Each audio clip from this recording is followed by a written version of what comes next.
So our sun is constantly throwing an absolute massive temper tantrum out in space, blasting us with blinding white light every single second of the day. But here's the real kicker. If the light coming from the sun is actually pure white, why on earth does the sky look so completely blue? Let's talk about it.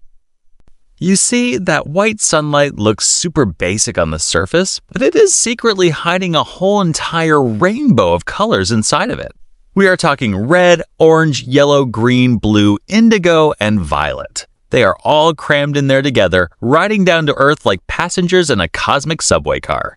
But here is where things get interesting. Every single one of these colors travels through the vacuum of space in waves, but they do not all ride the exact same kind of wave. They all have their own unique style and energy levels going on, which completely changes how they behave when they finally get to us. On one side of the spectrum, you have colors like red and orange. These colors are the absolute slackers of the solar system. They travel on these long, lazy, slow-moving waves. They are just chilling, taking their sweet time, coasting through space like they are on a permanent summer vacation.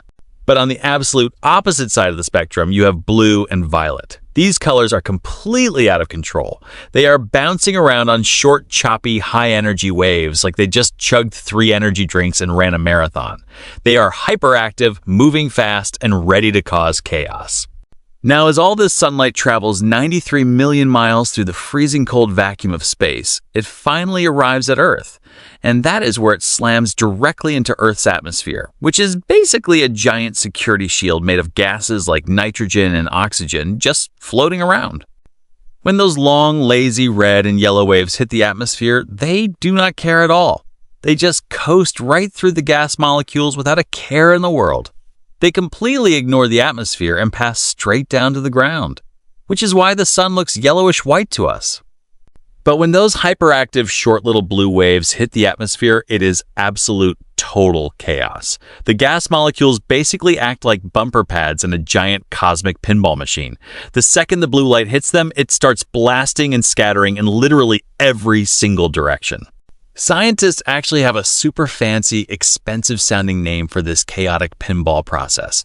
They call it Rayleigh Scattering. And because the blue light is scattering and bouncing all over the place across the entire sky, your eyes get absolutely blasted with blue whenever you look up. But wait a minute, hold on a second.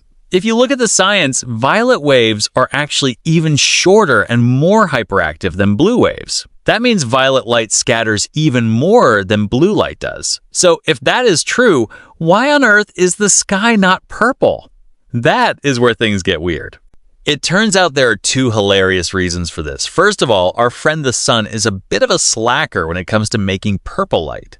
The sun naturally pumps out a massive amount of blue light, but it barely makes any violet light at all. It is just lazy solar manufacturing. But the second reason is even funnier because it is actually a total skill issue with your own human eyes. Your eyes are kind of a letdown. Inside your eyeballs, you have these special color receptors called cones. These cones are basically tuned to only see blue, green, and red. Your eyes are absolutely terrible at detecting violet. If violet light hits your eyes, your brain basically ignores it and focuses on the blue instead. So because the sun loves blue light and your eyeballs are functionally blind to purple, you see a beautiful blue sky instead of a purple strobe light. And that is the whole story. A bunch of hyperactive light waves, lazy red waves, and gaseous cosmic pinball bumpers all team up to trick your brain into seeing a bright blue sky every single day. It is completely wild how science works behind the scenes. If you like to learn more about things, subscribe to the channel, and while you're at it, smash that like button. This way I can make more fun and interesting video for you to learn.